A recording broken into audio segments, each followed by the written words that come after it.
Nako, patibong ni Senator Marcoleta umepekto na. Kasi naniniwala po tayo na si Senator Marcoleta talaga naglalatag ng mga matatalinong paraan, ha? Para po mahuli ang big fish. Di ho ba? Sabi niya na matatanda, paano mo mahuhuli ang daga? Ha? Naglalagay ka ng pain. Ang daga hindi mahuhuli, hindi lalabas sa lungga kung nandyan ang pusa. Tama? Ang gagawin mo, aalisin mo ang pusa at maglalagay ka ng pain. Lalabas ang daga. Di ba? Kumbaga sa isda, kaya nga sabi niya big fish eh. Ayun, hindi tayo pwedeng hindi maniwala sa big fish. Kaya tama si Mr. President eh. Mr. President, believe po kami sa iyo. Maraming salamat po sa iyo, Mr. President. Bakit? Kasi sa unang pagkakataon po sa itong taon na to, nagsalita po kayo. Mula nung 9 na buwan yata hindi kayo sasalita. Hindi ko alam kung magkakamali ako. Nagsalita na ba siya? Hindi pa, no? Kaya nagpapasalamat kami sa iyo. Nagsalita ka na yung mga naporsigido talaga kayo na mahuli kung sino yung mga sangkot dito. At sabi nyo, galing sa kanya, nag-iimbestiga kayo. Marami pong salamat, Mr. President, sa inyong malasakit sa amin, ha? Malasakit. Kaya po, dapat pasalamatan din po natin, Mr. President, si Senator Marcoleta. Alam nyo bakit? Si Mr. President, siya po ang katuwang nyo sa paghuhuli ng big fish. Oo. Di ho ba? Kasi sabi niya ni Baligod eh. Sa post ni Baligod, papakita ko muna sa inyo post ni Baligod ha. Bago tayo tuloy magsimula ha. Ang sabi ni dito na post ni Baligod, Ang sabi po dito ni Baligod, ayan o, ang pakialam mo sa proseso ng Senado, separate branch of government sila. Siya may sabi niya, hindi ako ha. Judicial, executive, at judicial, ano ba isa? Kalimutan ko tuloy isa. Executive, judicial, ano yung isa? Nakalimutan ko eh. Basta, yun na yun. Basta 3 branch yan, no? Ngayon, pero baliwala yan. Mr. Pangulo, okay lang yan. Kasi sabi niya natin nakaraan, dapat magsalita ang presidente sa nangyayaring gulo. Pero in fairness, nagsalita siya ngayon, kaya Mr. President, matuwa ho kayo. Bakit? Dahil lalabas na po ang big fish. Bakit ho? Uhuli na si Senator Marcoleta. Uhuli na ho. Alam niyo bakit? Yung patibong ni Senator Marcoleta, ang dami nag-react. Mr. Pangulo, baka isa din kayo sa nag-react kasi ho eh.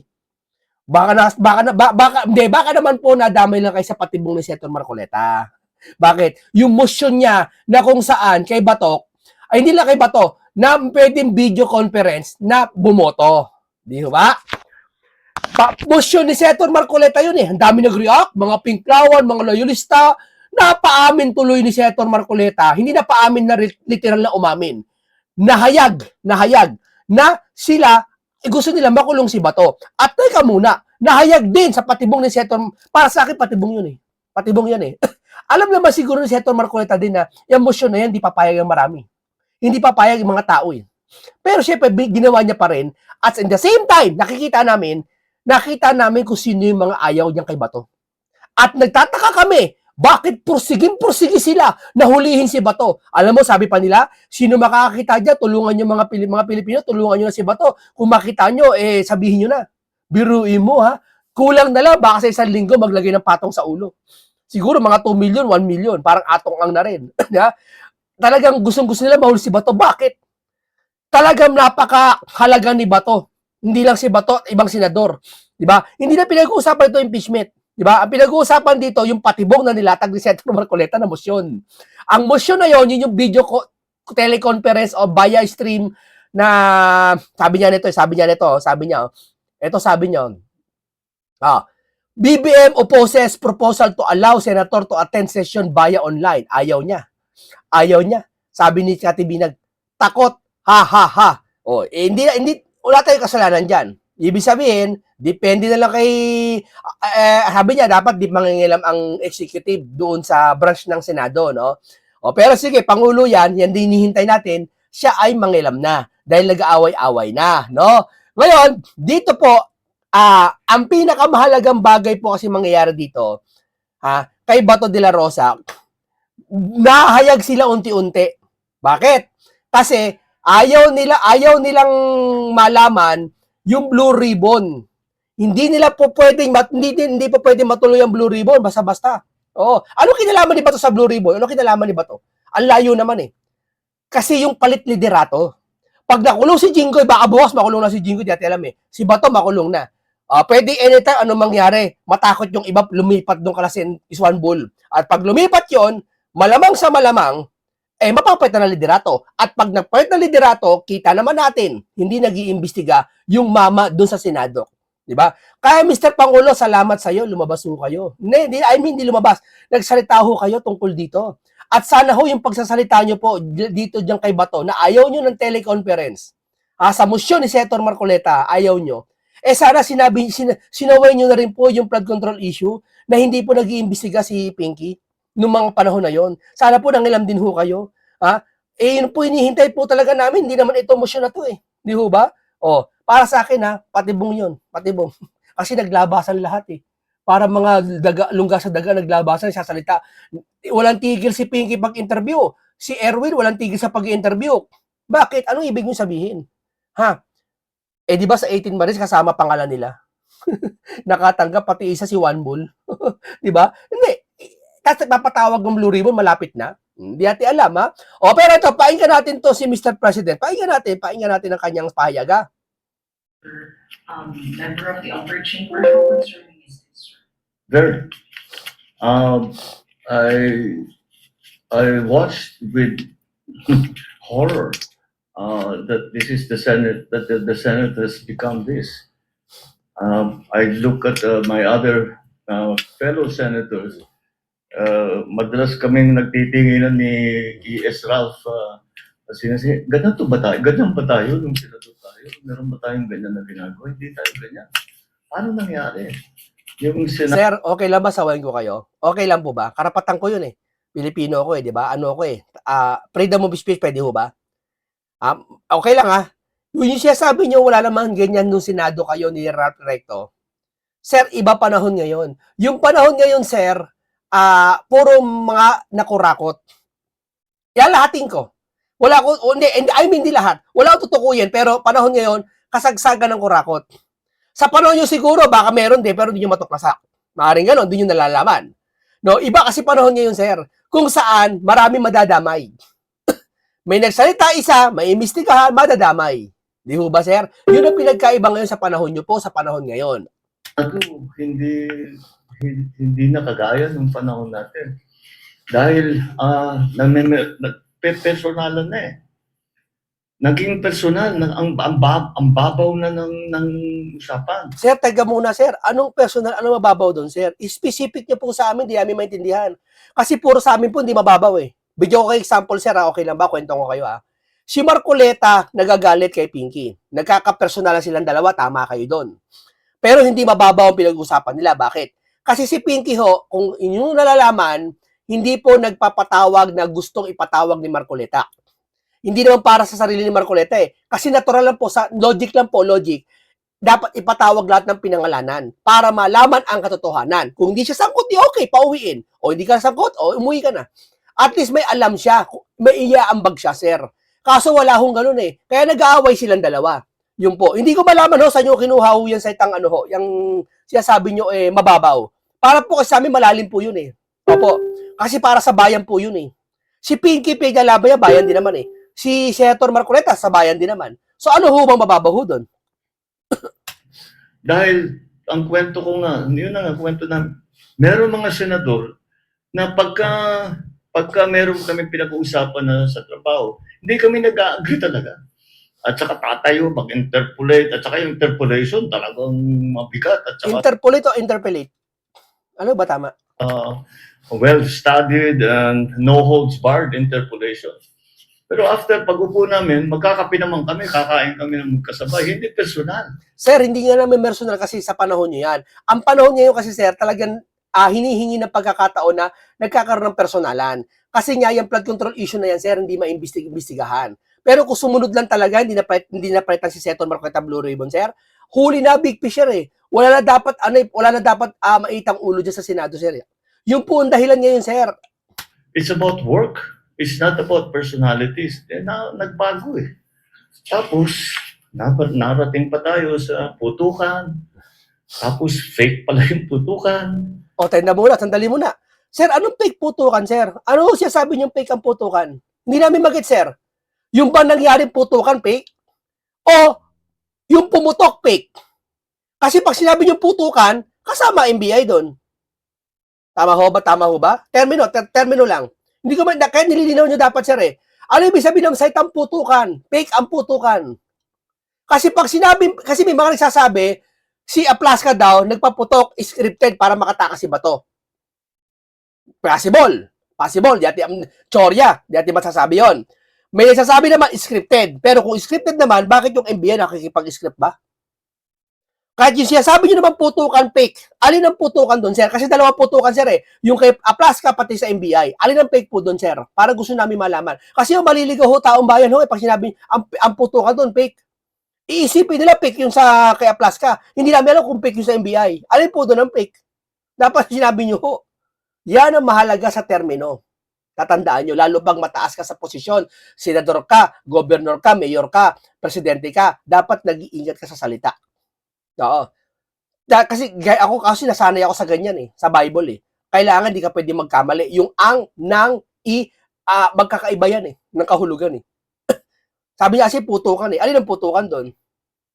Tapos, hindi ko maintindihan.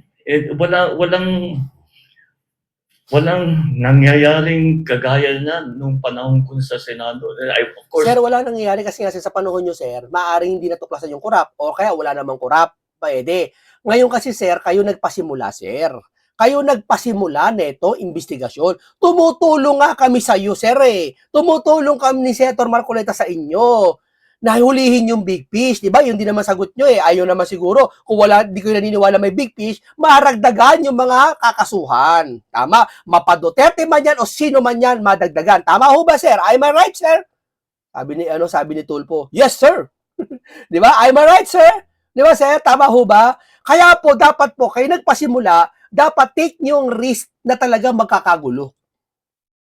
Di ba? Talaga po mag-aaway-away.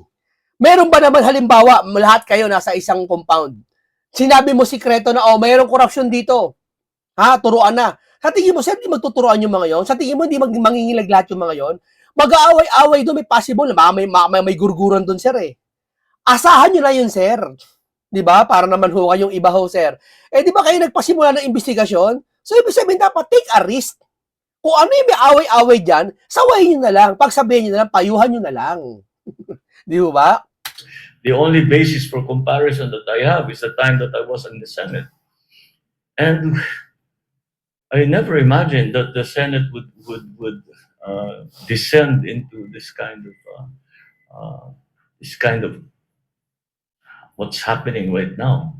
And then I was watching the comments of former SP, another colleague of ours, Senator Frank Drilon.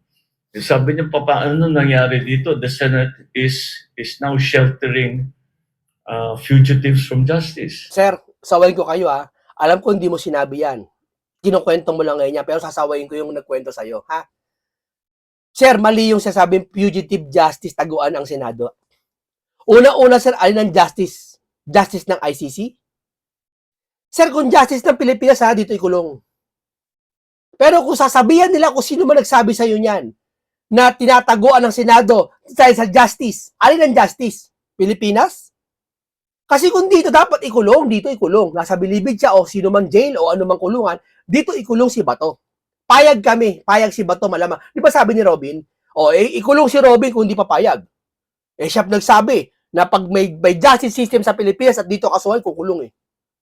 Kaya yung sino man nagkwento sa inyo, sir, medyo ano yan, hindi maganda siya sabi niya. Sir, uulitin ko ha, kakampi mo kami, sir.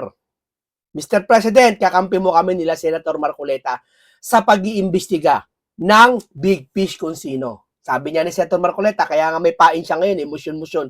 Yung motion para sa akin, pain yan eh. Kung sino kakagat eh. Kasi alam niyo bakit, mga munting kaalaman, ang big fish hindi kayang hulihin ng lambat.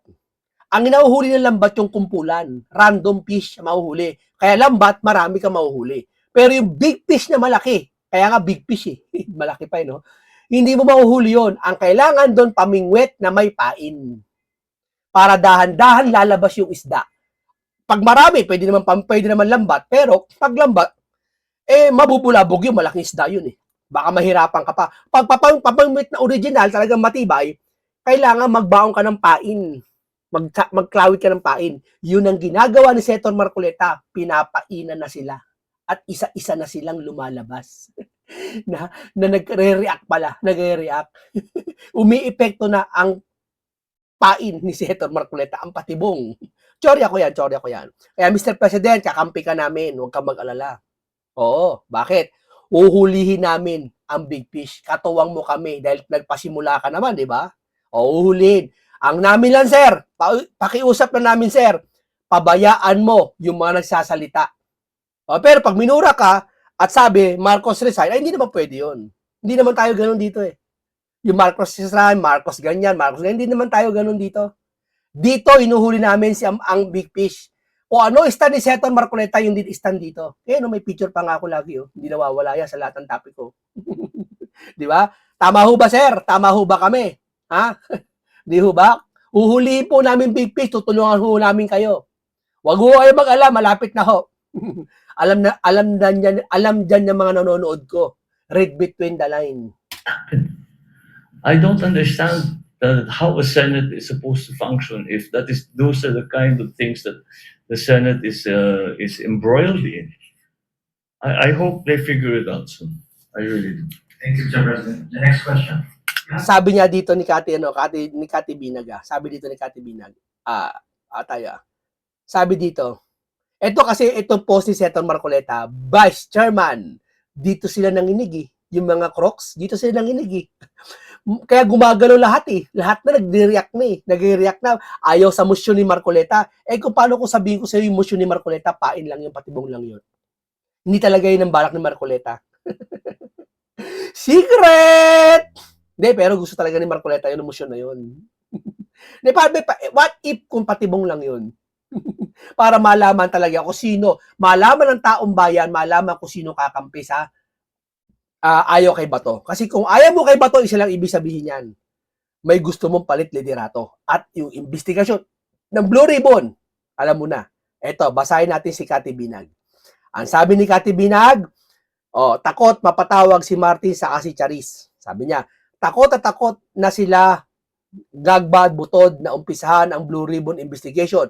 Kaya nagpapanik, takot ipatawag si Bersamin, Pangandaman, Martin, Charis at Saldi.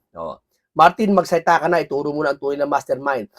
Kasi sirang-sira ka, maawa ka sa anak mo, payag ka ba na ikaw ang didiin?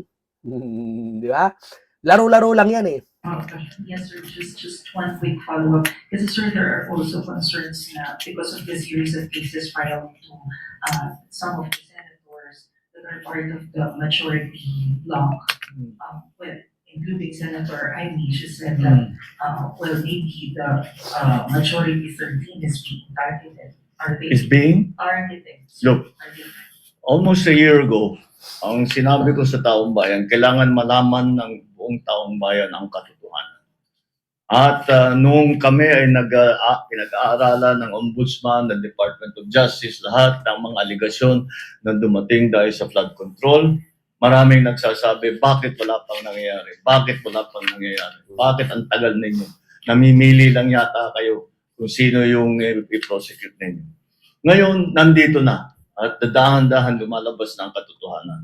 At dahan-dahan na. At ang pinakamaganda, kung talagang may kaso, kung sila ba naman ay walang ginawang mali, ay lalabas naman yan sa pagsusuri ng paghusga. At Sir, teka muna. Dapat to, nagsalita kayo sa umpisa pa lang eh. Yung Blue Ribbon, di yung nag-iimbis si Pinky. At ang hindi po nagpapatawag. Dapat to, pinapatawag niya po lahat. No? Dapat to, total naman ho, nangilam na kayo dito sa Senado tungkol sa motion ni Senator Marcoleta. Yung motion na yun, tele-video conference sa mga pwede kay Bato magamit. Di ba? Total naman, salita na kayo eh. Dapat nagsalita na rin kayo tungkol sa flood control issue dyan sa Blue Ribbon. Dati pa, hindi ngayon. kaya naman, eto na yung mga, ang hinihingi sa amin ng tao. Alamin nyo, ilabas ninyo lahat ng katotohanan. Ito ang aking ngayong ginagawa. Narinig natin ha. Mr. Pangulo, salamat sa iyo sa payo mo. Ilabas natin. Katama kami dyan. Bakit? Constituent kami. Taong bayan kami, taxpayer kami, kasama kami dyan. Sa anong paraan kami pwede kasama dyan? Hindi sa pagpapakalat ng fake news ha? Saan? Sir, yung supportahan ka namin. Pati si Senator Marcoleta. Na sige sir, tama yung ginagawa mo. Tama, mali, mga kasama. Di ba? Tama. Kaya si Senator Marcoleta, inuhuli yung big fish eh. Di ba? Malapit na. Konti na lang. Ibalik lang yung blue ribbon. Pag dinig, mahuhuli na. Hindi pa tapos ito. Patuloy pa ang investigasyon. Patuloy pa ang mga pag-imbestiga at pag-aaral at sa intelligence and information gathering tungkol sa mga iba't ibang aligasyon kung kani-kanino pa. Hindi ko alam kung paano napunta na sinasabi na yung majority ngayon ang tinatarget. Dahil kung tutusin ninyo, hindi sila majority noon. Sir, tama naman sinabi niya eh. Kung tutusin, hindi naman sila majority noon. Sir, ano ba naman sa yan, sir? Wala naman sinabing majority tina-target eh. Nasa majority ngayon ang natatarget. Iba yung majority tina-target, ibig sabihin lahat na magiging majority tatargetin. Iba, sir.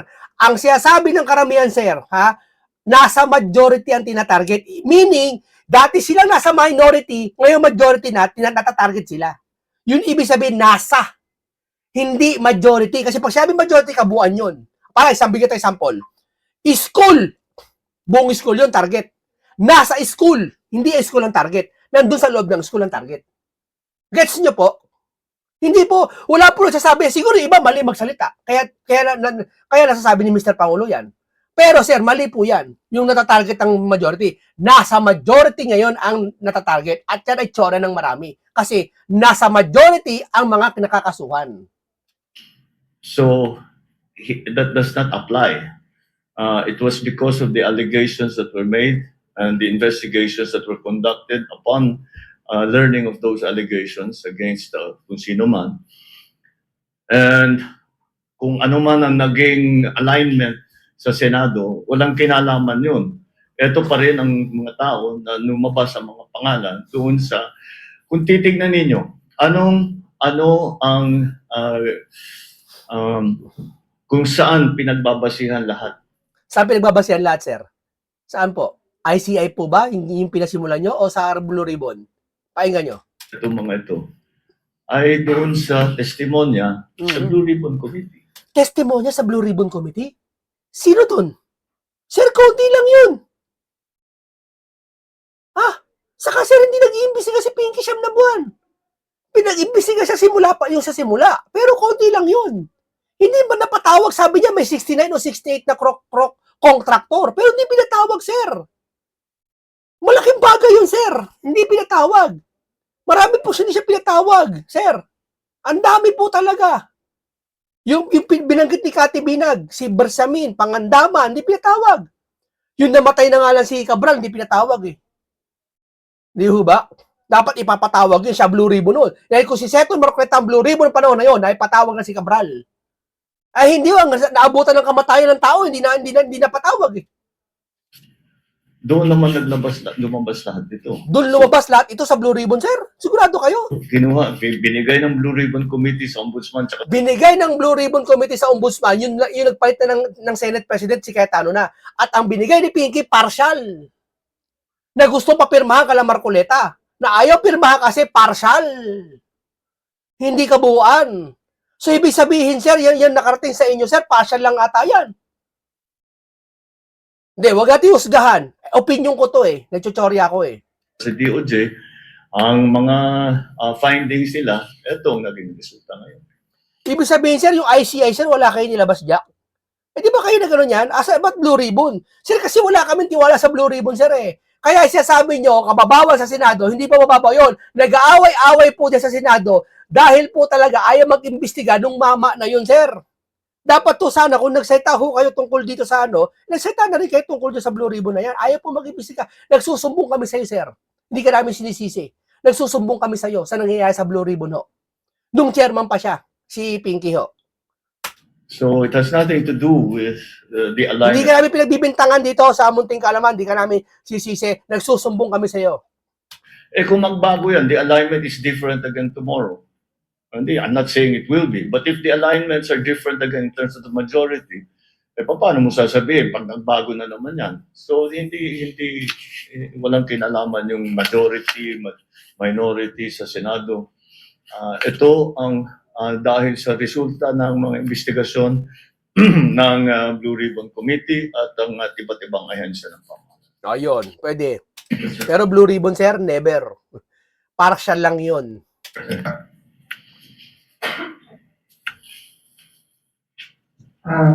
Good afternoon, Mr. Disagree with that. I understand that we had to do it in COVID because there was a health risk. But I do not see any particularly good reason for us to allow it now. It seems to only be applicable to Senator Bato para makaboto si Senator Bato dahil nagtatago siya. Now, for someone who is actually a fugitive from justice, na hinahanap ng pulis, na hinahanap ng Sir, ano pong fugitive on justice na sinasabi? Hindi ko mag-gets, sir. Paunawa nyo sa amin, no? Kasi ang justice namin, alam namin sa Pilipinas, sir. Pero yung sa ibang bansa, justice ng ibang bansa, sir, hindi namin matanggap, sir, eh. Wala kaming pakialam kay Bato. Wala kaming pakialam sa mga Duterte. Kung may kasalanan sila, ikulong sila dito. Ang pinag-uusapan dito, sir, yung dangal ng Pilipino, sir, eh. Alin po ba justice ang sinasabi niyo po na gumagana? Kasi para lumalabas gumagana ang justice, alin justice? May Interpol o syempre nakipag-ugnayan sa Pilipinas. Pero alin dito ang justice? Kasi ang sa akin logic lang kung may justice sa Pilipinas, dito nakakulong si Bato at dito hinahanap. At ang warrant of arrest galing sa Pilipinas. At dito ikukulong. Hihimas rehas siya dito sa Pilipinas. Hindi doon sa ICC. Hindi ko kinakampihan si Bato dito, sir. Kung may kasalanan siya, ikulong siya rito. Ang sa akin lang dito tutulang ko yung soberanya ng Pilipinas, sir. Kahit sino po, kahit sino kaaway, kahit mortal na kaaway ko, kahit sino pinakamatinding kaaway ko sa buhay ko, makukulong sa ICC, hindi ako papayag kung Pilipino kapwa ko. Yun po ang paninindigan na yun. At yun din ang paninindigan ng karamihang Pilipino. Siguro iba, hindi. Paul, at may arrest warrant galing sa ICC. Sa kasi, sir, natandaan namin, sinasabi mo nakaraan, sir, eh. Na hindi mo aanuhin ng ICC, pero ngayon, naano nyo sa ICC, Ano ho ba talaga? Palagay ko, hindi siya dapat magpumoto. Hanggat dumating siya dun sa Senado. Kung he's willing to take the risk like he did the last time, ay pag-usapan yun. Basta't nandyan siya. So, it has been the long-standing tradition. Di tayo kay Mike, kay Mike Defensor. Thank you so much. Ay, okay. Attorney Ferdy, maraming salamat. And of course, ito sa mga, lahat ng kasama natin dito, mga aktibong kumikilos tungkol dito sa corruption na nangyari dito sa ating bansa. Alam niyo, sa sitwasyon natin ngayon, umigit kumulang 40 na kaming nakasuhan. Sa flood control scandal, ang nakakasuhan pa lang, at least the prominent names, 6. Kasama na ho dyan si Alcantara, si Bernardo, at saka si Bryce, na naging state witness pa. Pero yung lahat na nagagalit, lahat ng sumisigaw, lahat ng nagsasalita, may kaso na. In fact, I was just talking to Attorney Jimmy. Sabi ko, Attorney Jimmy, may kaso ka ba? O sabi niya, na-dismiss, MR, pending. Attorney Topacio, may kaso. Hindi ko pa, si Ka Eric, dami, tusuki rin to ng ano eh. 3. Ayun, si Ka Eric. So, ang punto ko dito, itong mga taong tong lahat, wala naman kaming ginagawang sasabihin mong illegal. Kung hindi nagsasalita kami at galit kami sa korupsyon. At tingin ko, kami ay kumakatawan sa sentimiento ng lahat, hindi lang marami, ng lahat ng Pilipino na gusto ng hustisya, na gusto makulong ang mga nagnakaw at gustong maibalik ang perang ninakaw sa ating bansa. So kung titignan po natin sa ngayon, grabe ang naging SWS survey. Tingnan nyo ho, -15 nationwide. Pagdating mo dun sa mga bata, 18 to 24, Gen Z. nasa -17. Yung 25 to 40 ay nasa 40%. Galit. Pagdating, sabi nila, ay, kayo lang mga galit. Yung mga bobo ang nagagalit sa gobyerno. Alam nyo, sa mga college graduates and those that have higher degrees, higher learning, nasa -37 ang galit. At pag tinignan nyo on a regional basis, -40 ho ang Mindanao. Consistently, galit ang Mindanao. Ang nakakagulat, humahabol ang Metro Manila. Negative 31% ang Metro Manila. Tinalo na ng Metro Manila ang Visayas. Bakit daw ganito ang survey? Dahil galit ang tao. At yung galit na yan din ang nagpapakita ng suporta sa Senado, sa 13 senators of the majority of the Senate today. Tama. Okay. Hanggang dito lang po tayo, pero papaliwanag ko muna. Ha? Sabi ko nga sa inyo, yung survey na yan, pinagkakatiwalaan yan. Hindi yan survey ng mga vlogger. Ha? Legit na survey yan. Hindi yan survey na kung sino man na pagkatatanungin yung tricycle driver, magbablog siya, mag-live siya, sino po gusto nyo? Ano po ba? Hindi yan ganyan. Iba yan. No? No? Hindi natin pwede masabing katotohanan yan, may katotohanan. Doon tayo sa katuwiran tama. Pero, yan ang kadalasan pinaniniwalaan at nangyayari talaga. At magtataka ka, bakit 15%? Di ba? Kung talaga mga pinklawan kumakampi sila sa Marcos, edi sana tumaas ang survey. Maraming pinklawan. At kung talaga marami sila na nasa Facebook na nag-heart pa, edi sana mataas ang survey. Na sinasabi nyo marami sila, konti lang ang mga DDS. Sana bakit mababa survey ni BBM? So ibig sabihin, pag sa Facebook, BBM kayo. Pero pag sa survey, ayaw nyo talaga. Ingat ho kayo. Di ba, Mr. President, ipinagkakanguluho kayo ng mga kasamahan nyo dyan. Di ho ba? Ganun lang yun eh. Ako, yun ang teorya ko. Di ba? At dahil alam nila, at yung 13 daw, nasukan-suka yung taong bayan sa 13 talaga. Kung sukan-suka yung taong bayan sa 13, bakit bagsak yung 15% ang rating? At kay Sara mataas. Ibig ko palang sabihin, ay gusto nila si Sara pero senador ni Sara ayaw. Di ba senador ni Sara iba doon? Sila Bongo, sila Robin, Bato, si Marcoleta, di ba kay Sara sila lahat iba doon? Kung bagsak pala, kung mataas si Sara, bakit bagsak ang Senado? Tapos sabi niyo, ang Senado galit ang taong bayan dahil nagpait ng liderato kay Chis, kay Cayetano. Hindi sabihin, hindi totoo. Maghuminahon kayo. Natatakpan yung puso nyo ng galit. Pinangibabawang kayo ng galit at inis sa mga Duterte. Kaya napaparalisa ang ang katwiran at ang inyong kaisipan. Tanggalin nyo muna yung galit nyo sa mga Duterte.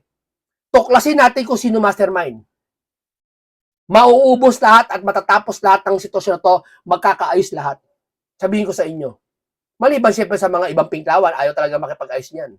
Kasi gusto nila maupo yung kanila eh. Kasi kahit anong ang gawin pakisama sa mga yan, wala talaga plastic eh. Ang plastic ng mga yan, iba yan. Pero ibang natural na tao, yung mga loyalista, magkakaisa ulit. Hulihin ng big fish yung sino. Yun lang yun. Kaya si Senator Marcoleta po ang pinakapunto dito eh. Kaya nga si Jinggoy, na hula ng iba, nakasuhan na eh. Minadali na eh. Pati kay Marcoleta, na-dismiss na, kakasuhan pa rin. Di ba? Okay, maraming salamat sa inyo. Nabusog ko naman kayo ng bagong kaalaman. Isang talakayan ng punong-puno ng kahulugan at punong-puno ng karunungan. At isang topic na makabuluhan. Hanggang dito lang po, paalam po sa inyong lahat.